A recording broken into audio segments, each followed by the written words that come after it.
Jesus to be resolved. You repair the broken pieces, set your mind at ease, give you strength for a new day. He will give you peace. He's the fixer, ultimate fixer. Hello everyone, welcome back to the channel. Now today I'm in the garage. Have a KitchenaIde refrigerator here, 5-door refrigerator, and I just want to show you some of the common issues that this refrigerator has. It's a very nice refrigerator, very heavy, very compact, but it has a whole lot of issues. I think this is the most problematic refrigerator that KitchenaIde has made thus far. All right, so stay tuned.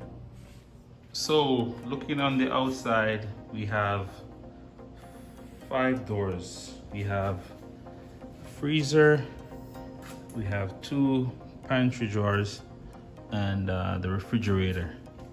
All right. Now, one of the most common issue with this is that the control on this refrigerator, it goes, and what caused that to happen is that water leaks and go into the board and it gets totally corroded. How they design it, there's no form of sealant around the board on the inside, so if when it goes into defrost and water drips, probably may drip condensation, or if somebody spills some water from the dispenser right there in it, everything goes into the board and damages circuitry. And what that causes is inconsistent cooling in the fresh food section. Also, ice maker might have a lot of problems. But this is the #1 issue that this refrigerator has, and I'm gonna show you how to remove this panel and show you exactly inside how it stays. All right, so you can get a putty knife like this, and just pry it between, try to lift it up. So, alright, so the board comes up, not much issue. So this is what happens to it. All of the connection underneath is corroded. Right, and look at the wires. All the wires are damaged. There's water sitting down inside here. Usually when I replace this board, I put some form of silicone around here to seal it totally so nothing goes in beneath here. With this one, the wiring harness has been damaged, and this cannot be repaired. So the only thing you can do is to repair order the entire door. All right. So this is one of actually the biggest issue with this one. All right, now we're at the controls where we can put this refrigerator into diagnostic mode. So on the labeling, we have ice and water, light, temperature option, lock, measured fill. So in order to put it in diagnostic mode, you press ice and water and light at the same time. Once it counts down, it goes into diagnostic mode. All right, so it's gonna start blinking to give you a code to tell you whether or not it's you have an issue or not. So 01 is blinking 01 here because the first step, #1, is for the freezer temperature sensor, and 01 means that the freezer temperature sensor is good. It passed the test. Going over to step 2 by pressing the lock button with the positive sign. So you're going to step mode 2, and it's going to blink. So 01 means that the fresh food sensor is good. All right, now because I'm having the issue down here and so it's giving inconsistent cooling, I'm going to toggle over to step 39, which is the refrigerator evaporator thermistor. So I'm going to go to 39. All right, all the way over to 39 and to check. All right, so 01 means pass, 02 means open. So 39, which is the evaporator thermistor. So that's the thermistor on the evaporator. The defrost thermistor is giving O2, saying it's open. And that's logical because we have an issue down here. The wiring is down here is bad, and all of this area is fed by the refrigerator evaporator. So I definitely will have that kind of issue right here. All right, so this is just once you have the manual, you can put it into diagnostic mode and you can test each area. If you want to test the ice maker, cycle the ice maker, all of that, everything is done from this control right here. And to get it back out of diagnostic mode, you press the ice, water, and light. Once it counts down, go back into regular cooling mode. All right, so I'm on the inside of the refrigerator right now, and I think when they were designing this refrigerator, they decided not to make it technician friendly in order to remove all of these parts. I don't know why it's so difficult. No, in order to get to the evaporator cover, you have to remove this. There's a clip under here, all the way under here. Sometimes you might have to pull this drawer out. This drawer comes out very simple like this, all the way out, right? And then there's a hole underneath this. Okay, so we have this hole right here. If you can see, right? So you put something right in here and pry it, and it will lift this up. All right. You do the same thing for the other side to get this out.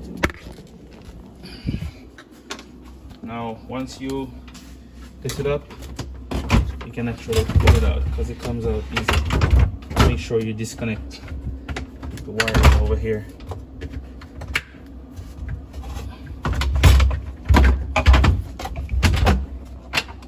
Okay. So I've got that out.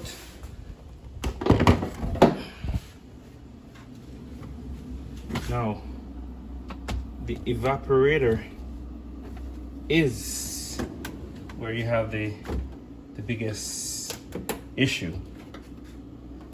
Now, if you look at this evaporator cover, in order to get it out, you have two screws there. But if you want to take off the evaporator cover, you have to pull this entire tower at the top to get it out properly, because you cannot just get this out. This has two tabs behind there that blocks this.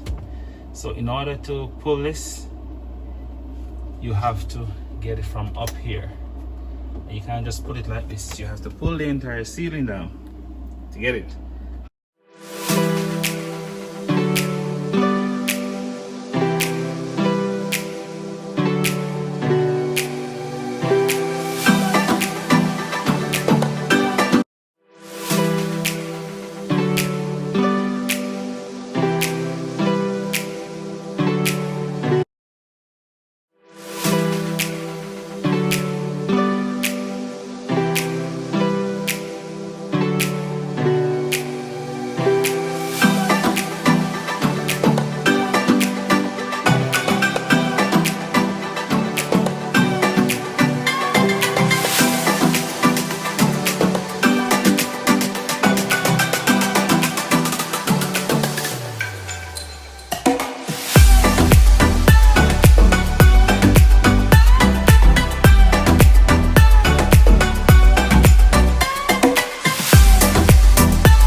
Alright, upon checking the evaporator thermistor, which is this one here that I took from the coil, at room temperature, which we're at right now, it's supposed to be about 3,600 ohms, and I'm only getting 1.7 kilo ohms.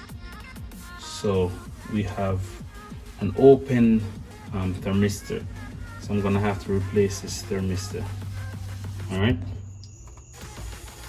All right, so I've installed the sensor. So here we have the sensor, and I've relocated the sensor from down here. It was down here the last time, and we're putting it on the copper line, so it's more, copper is more conductive, so it will sense much better.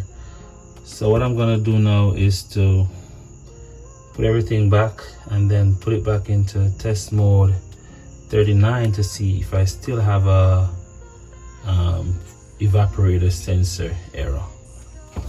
Now we have basically most of the things back together. The evaporator cover is on, the sensor is on, and so on. What I'm gonna do is to plug it up right now, and I'm going to check test number 39 to verify whether or not I have the sensor is okay. So the refrigerator is now plugged up. Now I had turned it off from the control from before, so the two end button, lock and measured fill, are the two buttons to use to get it back into cooling. All right, so back into cooling. I'm gonna go into the diagnostic mode again, ice, water, and light. Press it down until it counts down.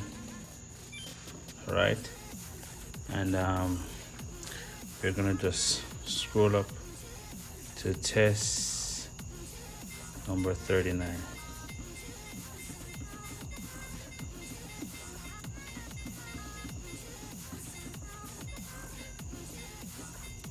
And remember, 01 is good, 02 is bad.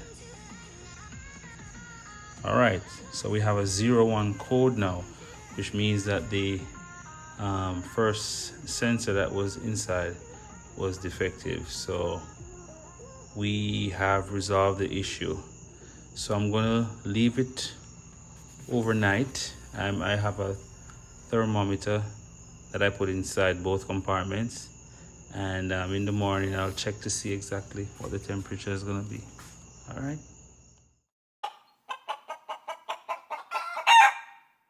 So we're back at the refrigerator. I'm gonna check the temperature inside. So I'm gonna be using my temperature gun, pointing it directly. All right, so it's about 37 in the refrigerator. You know, turns up 37 there. Then the freezer is frozen. Ice is frozen inside the freezer right here, so.